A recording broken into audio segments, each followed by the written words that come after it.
What's going on, Dolphins fans? Welcome back to the Fins Up Network. Day 3 of training camp is officially in the books. So we're here in today's video to recap everything, to give the highlights of the day. But real quick, before we start, I got to apologize because I made some plans in advance. I'm probably not going to be able to create a video for Saturday's training camp day 4.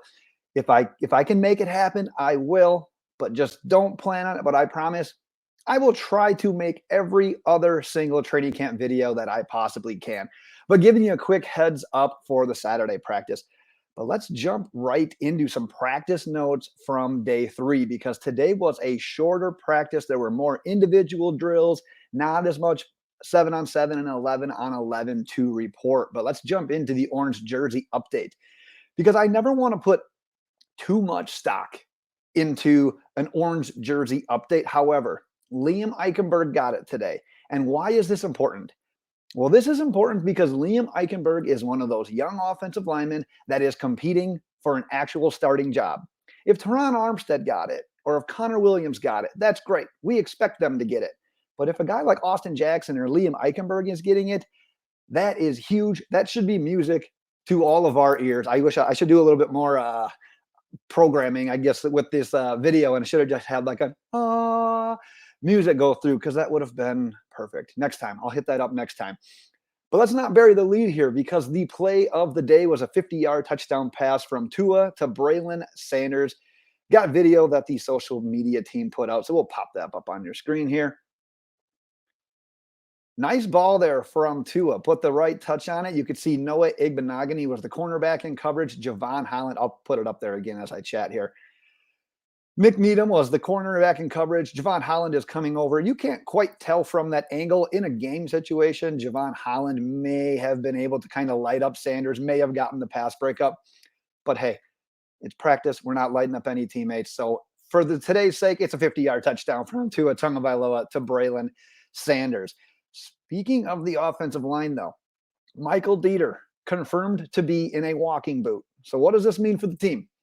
It means that backup center job just got very, very interesting because it's going to be curious now. Mike McDaniel said it yesterday that, hey, as the season approaches, we might not be opposed to adding a veteran offensive lineman, a veteran center.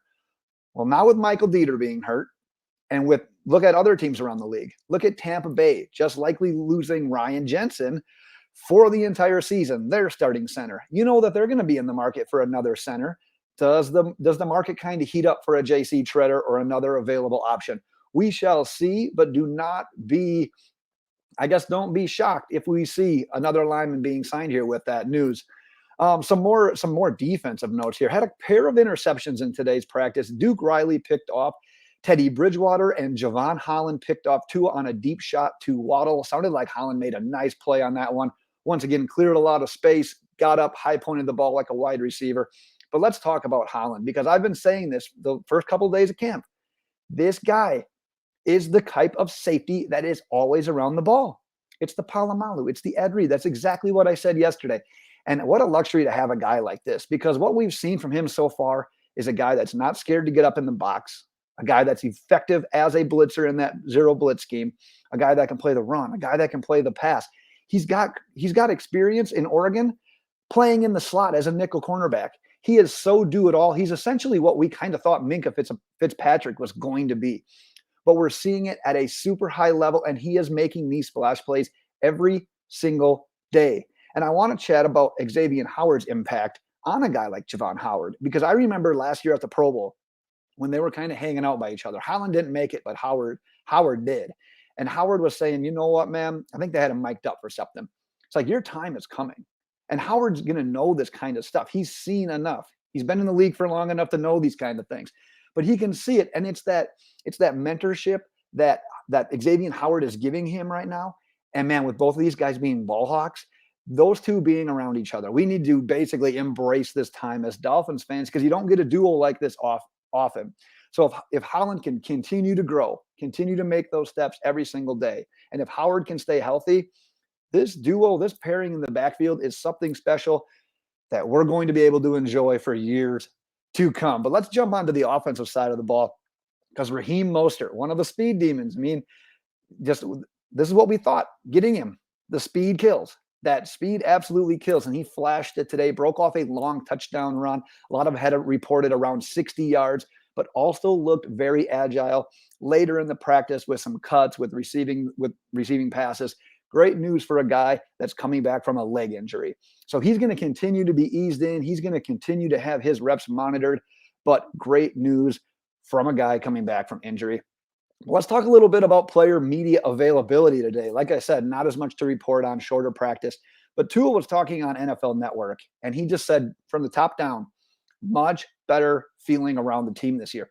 And that starts from the top down. That's guys like Mike McDaniel having their print on this team, and in this case, on this offense. But he talks about it's working out together. It's hanging out, going over to his house, having barbecues, having drinks, just shooting the shit. He said it's such a better atmosphere. And you can probably relate listening to this. When you go to work, are you pissed off because you don't get along with anybody? Or are you like, hey, you know what? I don't mind work today because I got a bunch of guys I can go hang out with and joke around with. If you've been in a situation like that, that's going to resonate with you and you'll completely understand what Tua is getting at there. And that's just great to see on the football field as well, because this is their family right now. They're spending so much damn time with these guys that they better get along. So just from the top down right now, the communication, the friendship, the camaraderie between these guys just appears to be 100% better. He also talked about more of a schematic answer to this question about how a lot of the plays that they're running start out looking the same. And why that's important is because of how difficult it is for defenses to defend that. Because if they've seen a formation or certain things one time, they're more likely to think that that's going to be the play over and over again. When in reality, there's so many more features and little quirks that Mike McDaniel has put into these plays to make it schematically look that way, whereas the play is going to be completely different. It might have been a run play. Now it's going to be a play action. Now it's going to be a different wide receivers running different routes. There's just so many things that they can do with plays starting off looking the same and then being drastically different by the time the play is concluded. So great to hear that. And it also made me think back to what Tyreek Hill had said the day before regarding, so I think his quote was something along the lines of, like, I'm a smart football guy. Like, I've always understood football plays. But when I got to Mike McDaniel, I was like, Coach, I don't get this. Like, this is kind of complex stuff.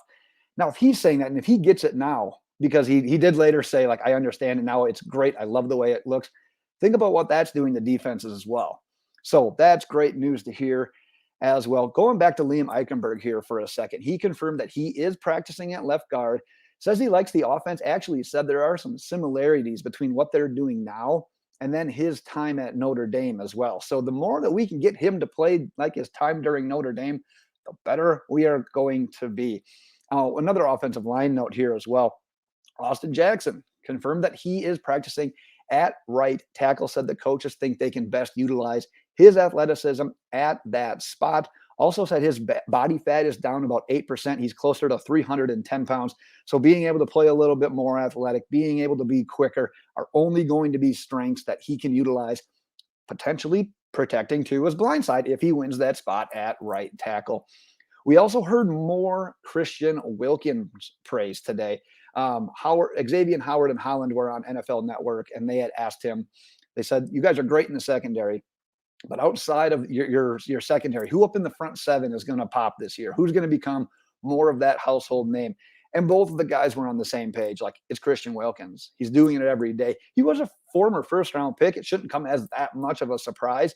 But defensive tackles are kind of hard to be known and recognized unless your name is Aaron Donald. So I'm not saying Christian Wilkins is going to get to that level, but it'll be nice to see more people around the league really appreciate what he does for this defense. And real quick, I got a couple of notes on Noah Igbinoghene, a guy that we've kind of talked a lot about so far through the first 3 days of camp.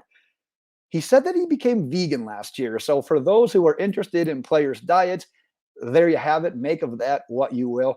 But he also said he's learned to let plays go. He said that game when he got thrown in against the Bills a couple of years back, and Stephon Diggs literally baptized him with the welcome to the NFL moment.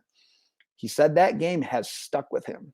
Now, He remembers that game, which is good because you got to remember that pain in order to be like, you know what, I got to strive to become a better player. That's great and all. But now he's kind of learned like, hey, I had a bad play, put it behind me. Move on to the next one. You got to have a short memory in this league. And for what you will, I know athleticism is huge, experience is huge, but you got to have your mind right in order to succeed in this league. And obviously, I have never played in this league. I can't say that for certain, but man, it's almost like golf where you get the yips. It's just a total mind game, and NFL players can get that as well. If their mind isn't right, it's not going to go well. But this is good news though for Noah Igbinoghene. He's been doing well at camp, and you know what? An underrated battle so far in training camp has been between him and Trill Williams, especially with Byron Jones being out, starting up on PUP, still there today. That battle is going to be huge. I'm guessing that one of these guys, if that's truly kind of like the next cornerbacks in line, they may play a role in this season at some point if either Byron Jones isn't healthy enough or if Howard or Jones or Needham or another player were to go down to injury. So it's great to see both of those guys thriving. And I want to wrap up today's video with one more video here as well, because it's two of our best going at it. It's a throw from Teddy intended for Tyreek Hill, covered by Jevon Howard. And you will see here, Teddy tries going back shoulder on Tyreek. Dolphins social media did a good job of slowing that one down. So as soon as Tyreek is kind of doing that slow up, turn the hips, get back in position, Howard is right there, step for step with him, but that's best on best. And no, it wasn't a great throw by Bridgewater by any means, but I love seeing that best on best because that's only going to make these guys better moving forward. Because you think Xavier Howard's going to see a lot of players like Tyreek this year? Like, that's probably the best he's going to see. Obviously, he's going to get the Stephon Diggs of the world and everything. But these guys facing off in practice every single day, if we don't see an awesome play, one practice from a guy like Waddle or a guy like Tyreek, you know what? It's not the end of the world because he's going against Xavier Howard and vice versa in that sense. But great to see some best on best action there as well. But that's what I have got for today, Dolphins fans. Like I said, I'm probably going to be a no-show for the Saturday training camp practice. But like I said, I will be back stronger than ever, and I will hopefully get the remainder of them out in regards to a video recaps for you guys. So that's what I've got for today. Until the next time, Dolphins fans, fins up.